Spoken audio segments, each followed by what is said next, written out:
Hello friends, आप सुन रहे हैं मुस्कान शुक्ला द्वारा लिखी हुई कहानी मिस्टर डेविल की मिस्ट्रेस। पिछले एपिसोड में आपने सुना कि अभया और अभ्युदय की शादी हो जाती है कोर्ट मैरिज से। और अभ्युदय अभया से कहता है कि अगर आप चाहें तो कल से ही हमारे बेला में शिफ्ट हो जाइए। अब आगे अगली सुबह जैसा कि डिसाइड हुआ था, अभया ग्रे मेंशन में शिफ्ट होने वाली थी, इसलिए सुबह सुबह वो तैयार होकर नीचे आई। वहाँ पर पहले ही उसकी टीम उसका इंतजार कर रही थी। उसने रोज की तरह अपना फॉर्मल बिजनेस सूट कैरी किया हुआ था। उन तीनों के साथ रानी भी वहाँ खड़ी थी। अभया उन सब की तरफ देखते हुए बोली, मैंने डिसाइड किया है कि मेरे साथ तुम सब लोग भी मेंशन में शिफ्ट हो रहे हो, क्योंकि हमारा काम ऐसा है कि हमें हर एक वक्त पर एक दूसरे की ज़रूरत पड़ सकती है, तो यही बेहतर रहेगा। ऐसा वो सब तो ठीक है, मगर क्या तुमने किंग से परमिशन ली? मतलब हम ऐसे कैसे उनके घर में जाकर रह सकते हैं? अभया, ऐसे कैसे का क्या मतलब? जैसे मैं वहाँ जाकर रहूँगी वैसे तुम लोग भी रहोगे?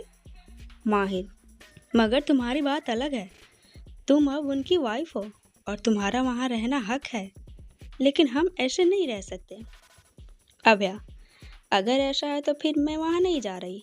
जब तक तुम लोग वहाँ नहीं रह सकते तो फिर मैं वहाँ रहकर क्या करूँगी? इससे बेहतर होगा कि मैं मिस्टर राणा को मना कर दूँ। ऐसा, मगर अभया तुम समझ नहीं रही हो, ये सही नहीं होगा यार। अभया, मेरी एक बात कान खोलकर सुन लो।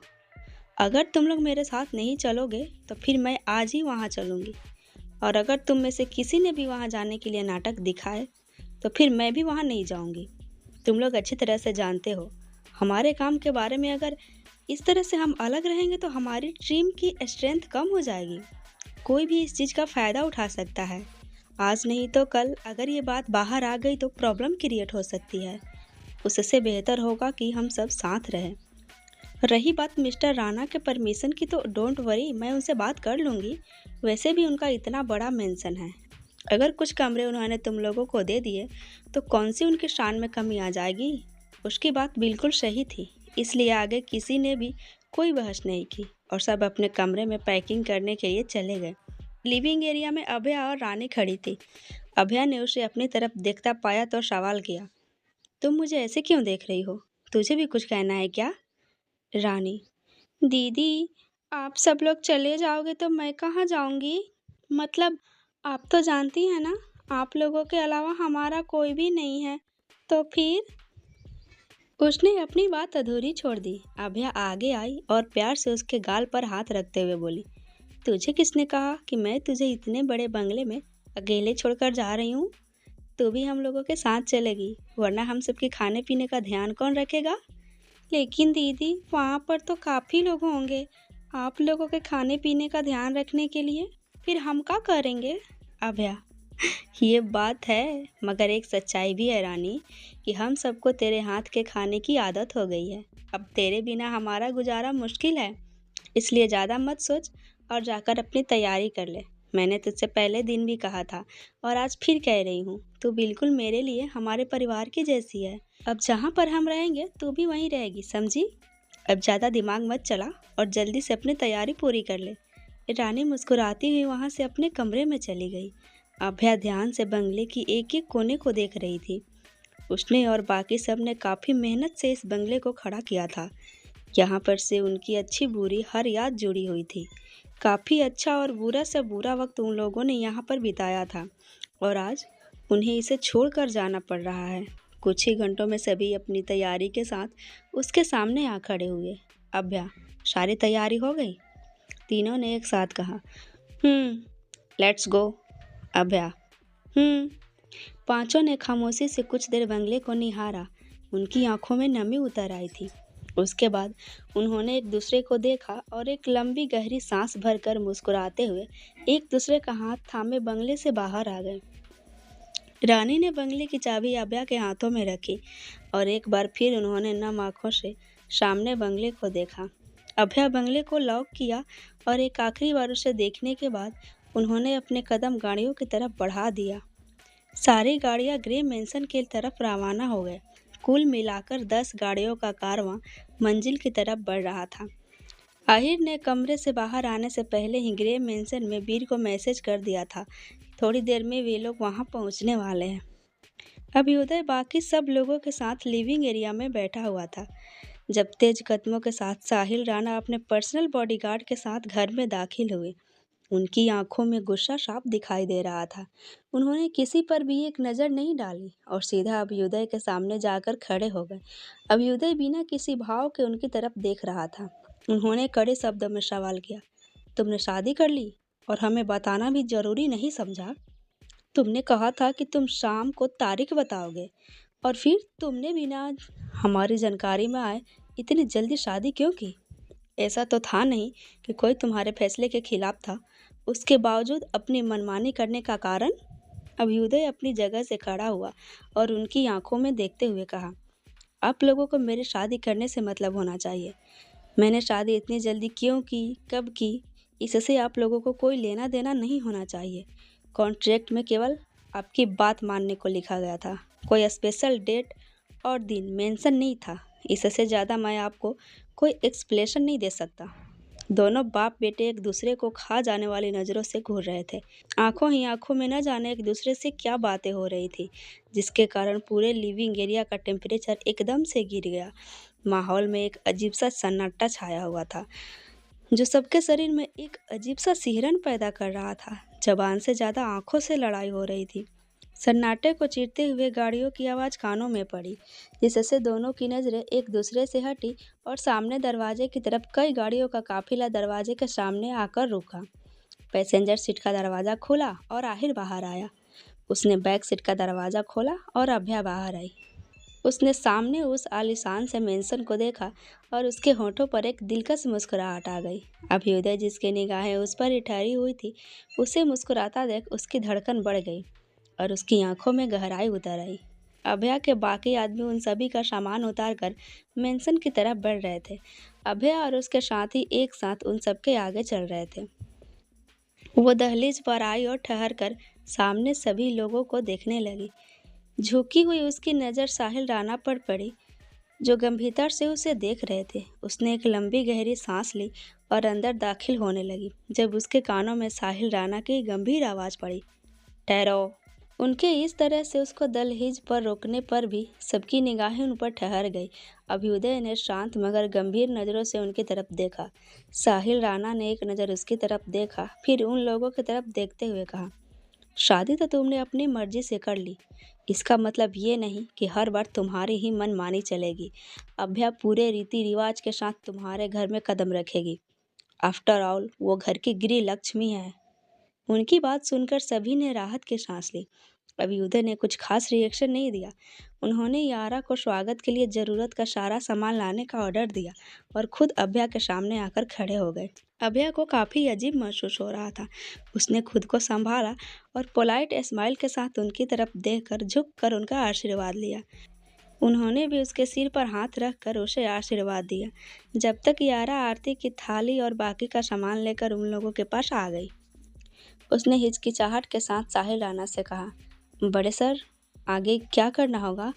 जितना मुझे पता है, इस रस्म को पूरा करने की हक किंग की माँ। अभी उसकी बात पूरी हो पाती उससे पहले उसके कानों में अभ्युदय की ठंडी आवाज़ पड़ी, इरा।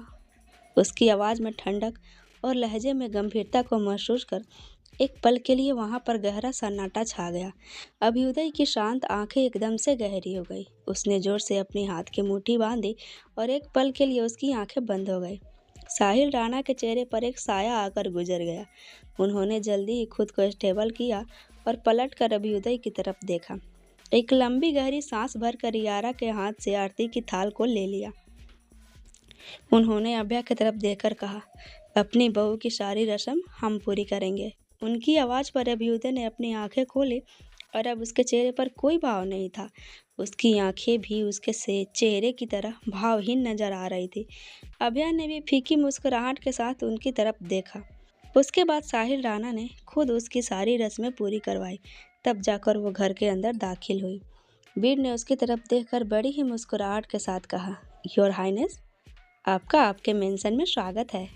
उसने भी मुस्कुराकर सिर हिला दिया।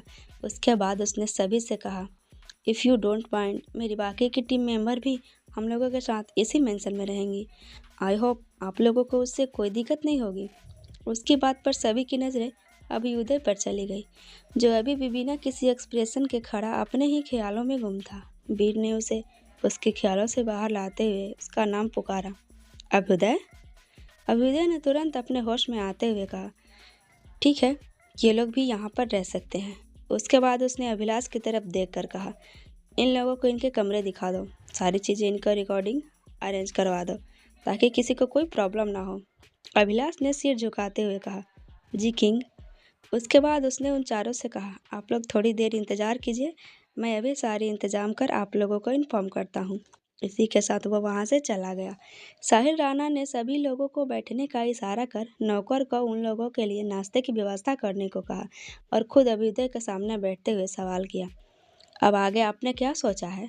अभ्युदय ने उनके सवाल का जवाब देने से पहले यारा से कहा, स्टडी रूम में रेड कलर की फाइल होगी, उसे लेकर आओ। यारा तुरंत उसकी बात को मानकर स्टडी रूम की तरफ चली गई। 2 मिनट बाद वो अपने साथ रेड कलर के 2 डॉक्यूमेंट लेकर बाहर आई और उसको अभ्युदय की तरफ बढ़ा दिया। अभ्युदय ने उस डॉक्यूमेंट को लिया और उसे साहिल राणा की तरफ बढ़ाकर कहा, इसे ले जाकर दादाजी को दे दीजिएगा। ये हम दोनों की मैरिज सर्टिफिकेट की कॉपी है। इसके बाद आपको उनसे कुछ भी कहने की ज़रूरत नहीं पड़ेगी, वो खुद सब कुछ समझ जाएंगे। साहिल राणा ने एक ठंडी आह भरी और उन डॉक्यूमेंट को अपने हाथों में थाम लिया। उसके बाद वहाँ से उठते हुए कहा, अब मैं इस बारे में तुमसे कुछ भी नहीं कहना चाहूँगा, क्योंकि तुम वही करोगे जो तुम्हें बेहतर लगेगा। मगर इस बात का ध्यान रखना, कहीं उस चीज़ को हासिल करने के चक्कर में तो अपना सब कुछ तबाह न कर लेना। अभ्युदय ने उनकी आंखों में देखते हुए कहा, मेरे पास तबाह करने के लिए अब कुछ बचा नहीं है। मेरी सबसे कीमती चीज़ तो आप लोगों ने पहले ही मुझसे छीन ली और अब उस एक ख़ास चीज़ के अलावा आप लोगों के पास ऐसा कुछ भी नहीं है जिसके बदले आप मुझसे अपनी मनमानियाँ पूरी करवा सकते हैं। फिर खड़ा होकर उनके ठीक सामने जाकर उनकी तरफ झुककर उनकी आंखों में देखते हुए कहा, क्योंकि इतना तो आप भी अच्छे से जानते हैं कि शादी मैं खुद करना चाहता था, वरना आप लोगों में इतनी हिम्मत नहीं कि मुझसे अपनी बात मनवाकर मुझे झुका सके। तो इस गलतफहमी में तो हरगिज़ मत रहिएगा। ये शादी आप लोगों की जिद का नतीजा है। बाकी मुझे इससे ज़्यादा कुछ भी कहने की ज़रूरत नहीं। आप लोग खुद भी काफ़ी समझदार हैं। साहिल राणा गहराई से उसकी आंखों में देख रहे थे, जिसमें एक साथ कई सारे भाव आकर गुजर गए। उन्होंने बिना कुछ कहे उसके कंधे को थपथपा दिया और वहाँ से चले गए। किसी को भी उन दोनों की बात का मतलब समझ नहीं आया। अभ्युदय के लोगों को भी इस बारे में ज़्यादा कुछ पता नहीं था, इसलिए सब असमंजस की स्थिति में उसकी तरफ देख रहे थे। अभ्युदय ने दरवाजे पर से नज़र हटाकर उन सब की तरफ देखते हुए कहा, इस बारे में ज़्यादा मत सोचो, ये मैटर राणा पैलेस से जुड़ा है। तभी अचानक से उन लोगों के हाथ में पहनी घड़ी में से रेड लाइट निकलने लगी। सभी की निगाहें एक साथ अपनी घड़ियों पर गई और उनके चेहरे पर गंभीरता के भाव आ गए। ये एक स्पेशल घड़ी थी जो खास तौर से अंडरवर्ल्ड से रिलेटेड लोगों के लिए थी। जब भी कोई इम्पोर्टेंट डिस्कशन या फिर किसी मकसद को अंजाम देना होता था, तब इसका इस्तेमाल किया जाता था।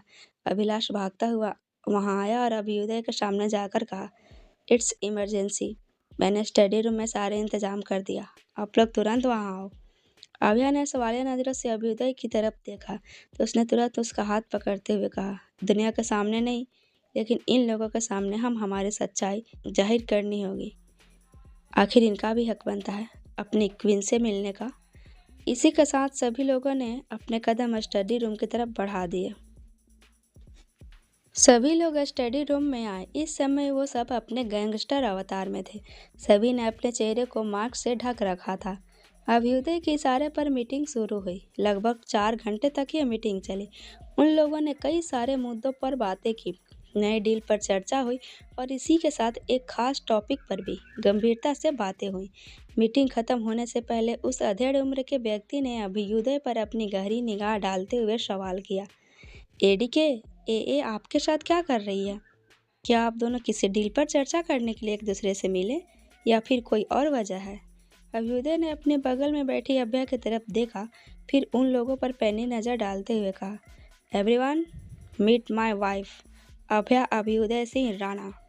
उसकी इस बात पर सभी की नज़रें उन दोनों पर ठहर गई और अगले ही पल तालियों की जोरदार गड़गड़ाहट के साथ उन लोगों ने उन्हें शादी की बधाइयाँ दी। अंडरवर्ल्ड में अभ्युदय का चेहरा केवल इन्हीं खास लोगों ने देखा था। बाकी दुनिया की नज़रों में एडीके का चेहरा छुपा हुआ था। पूरी दुनिया में उसके नाम का सिक्का चलता था, मगर किसी ने भी उसे नहीं देखा था, ना ही वो अपना चेहरा उन लोगों को दिखाना चाहता था। दुनिया की नज़र में वो एक पक्का बिजनेसमैन अभ्युदय सिंह राणा के नाम से जाना जाता था। उसके एडीके की पहचान पूरी तरह से गुप्त रखी गई थी। मीटिंग खत्म होने के बाद वह सारे लोग लिविंग एरिया में आए। अभ्युदय सोफे पर बैठा, उसी के साथ सभी लोग सोफे पर पसर गए। वीर ने यारा की तरफ देखते हुए सवाल किया, मैंने तुम्हें जो काम दिया था वो पूरा हुआ? यारा एक पल को उसकी तरफ देखकर सोचने लगी, फिर अगले ही पल अपने हाथ में लिया टैबलेट उठाकर उसमें कुछ देखते हुए कहा, जी हम सब लोग 7 बजे निकल सकते हैं, मैंने सारे अरेंजमेंट कर दिए हैं। उसकी बात सुनकर वीर के चेहरे पर बड़ी सी स्माइल आ गई। वहीं बाकी सबकी निगाहें उस पर ठहरी हुई थी। अभ्युदय, 1 मिनट, किस चीज़ की अरेंजमेंट हो गई और क्या प्लानिंग हो रही है? वीर, डोंट टेल मी कि तुम मेरे इकलौते बेस्ट फ्रेंड मेरी बात भूल गए हो। अभ्युदय ने घूरते हुए कहा, बकवास बंद करो और मुद्दे पर आओ।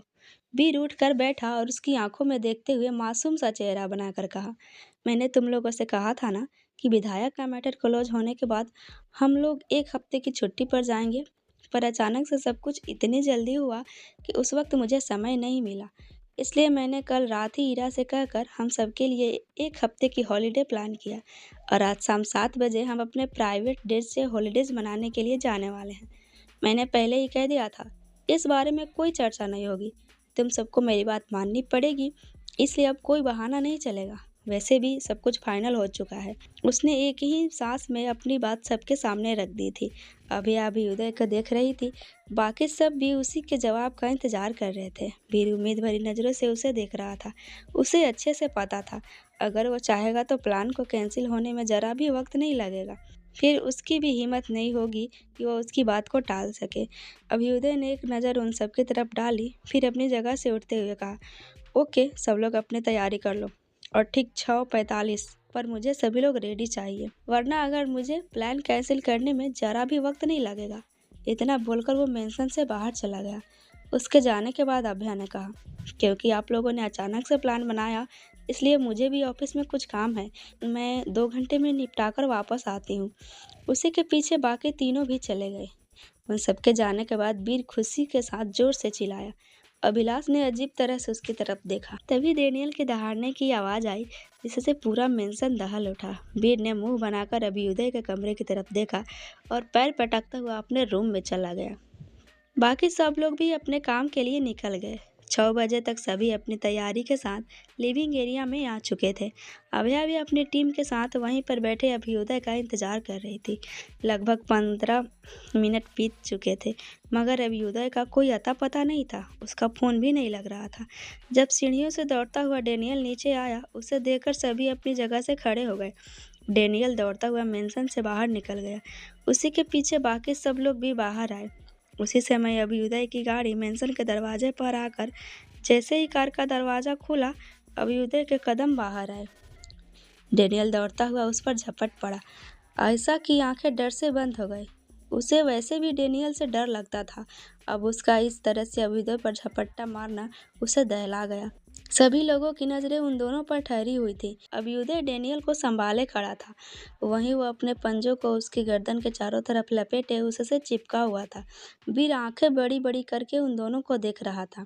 अभ्युदय ने गंभीर आवाज़ में उसको पुकारा, डेनियल। उसकी आवाज़ की गंभीरता को महसूस कर डेनियल उससे दूर हुआ और नीचे ज़मीन पर खड़ा हो गया।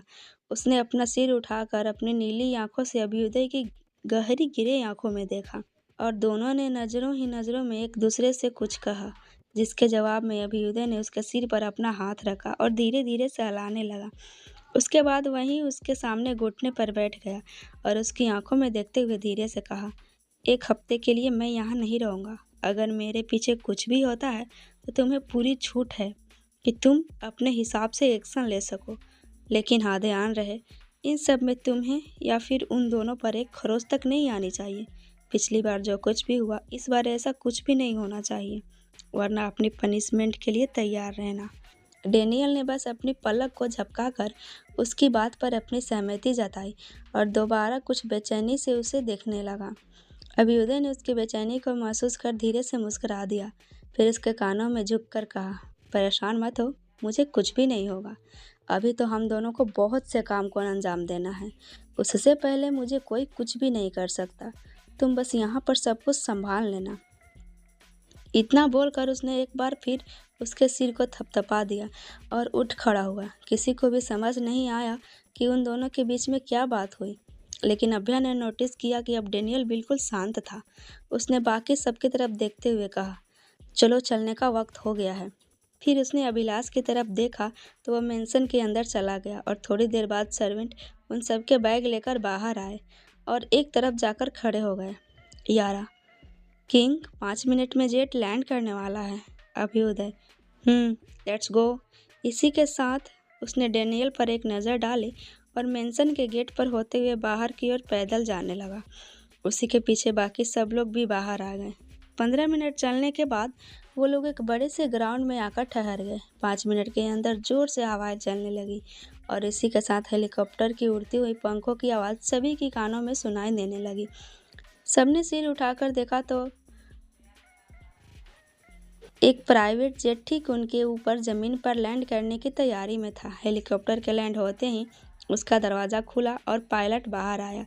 उसने अभ्युदय को देखा तो ग्रीट किया और हाथों के इशारे से अंदर जाने को कहा।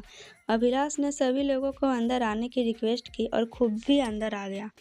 उसकी बात को समझकर एक एक करके सभी लोग हेलीकॉप्टर में चढ़ गए। अब बाहर केवल अभ्युदय और डेनियल खड़े थे। बाकी सब लोग हेलीकॉप्टर के अंदर दरवाजे पर खड़े उन्हें देख रहे थे। अभ्युदय ने उसकी नीली आंखों में देखा और एक बार फिर उसे आंखों ही आंखों में वार्निंग देकर पलटकर अंदर जाने लगा। डेनियल गुर्राया और उसके कदम ठहर गए। उसने पलटकर देखा, तब उसकी नज़रें डेनियल के पीछे काफ़ी दूर पर दो परछाइयों पर पड़ी जो उसे ही देख रही थी। उन्हें देखकर उसके होठों पर फिर हल्की मुस्कुराहट आ गई। लगभग 2 मिनट तक उसने उन परछाइयों की तरफ देखा, फिर धीरे से अपना सिर हिलाकर डेनियल को गंभीरता से वापस जाने का इशारा किया और खुद बिना रुके अंदर की तरफ चला गया। उसके ऊपर जाते ही हेलीकॉप्टर का दरवाज़ा बंद होने लगा। उसने पलटकर देखा तो वो दो परछाई और डेनियल अभी भी अपनी जगह पर खड़े उन्हें देख रहे थे। दरवाज़ा बंद हुआ और पायलट ने उन सभी को अपनी जगह पर बैठने का रिक्वेस्ट किया। उसकी बात मानकर सभी लोग अपनी सीट पर जाकर बैठ गए। अभ्युदय सबसे पीछे जाकर लग्जरियस सोफे पर बैठ गया। अभ्या एक निगाह उस पर डाली और आयशा की तरफ जाने लगी। तभी उसके कानों में अभ्युदय की गंभीर आवाज़ आई, मिसेज राणा, आप हमारे साथ बैठेंगी। उसकी आवाज़ सुनकर उसकी धड़कन बढ़ गई और उसने पलटकर उसे देखा। दोनों की निगाहें मिली और अगले ही पल अभ्या की आंखें झुक गई। उसने एक लंबी सांस भरी और धीरे से चलती हुई अभ्युदय के बगल में आकर बैठ गई। वही बाकी सभी उन दोनों को देखकर मुस्कुरा दिए। वीर ने मन ही मन खुद से कहा, उम्मीद करता हूँ ये ट्रिप हम सबके लिए यादगार साबित होगी। हेलीकॉप्टर ने अपनी रफ्तार पकड़ी और आसमान में उड़ान भरी। अभ्युदय ने खिड़की से नीचे की तरफ देखा तो वो उन तीनों की हल्की परछाइयाँ उसे अभी भी नजर आ रही थी। 2 पल तक उसने खिड़की से बाहर देखा, फिर अपना लैपटॉप ऑन करने लगा। फिर अचानक उसे कुछ याद आया और उसने उससे पूछा, वैसे हम सब लोग कहाँ जा रहे हैं? वीर अपनी जगह पर खड़ा हुआ और एक्साइटमेंट के साथ उन सबकी तरफ देखकर कहा, केप टाउन। हॉलिडे स्टेशन का नाम सुनकर आयशा की आंखों में चमक आ गई और उसने जोर से चिल्लाकर अपनी खुशी जाहिर की। फिर सबकी नज़रें खुद पर महसूस कर वापस से अपनी जगह पर बैठ गई। बाकी सभी लोगों ने भी सिर हिलाया। वही अभ्युदय का पूरा ध्यान अपने लैपटॉप पर फोकस हो गया। वीर ने भी उन सबकी तरफ देखकर मुंह बनाया और वापस बैठ गया।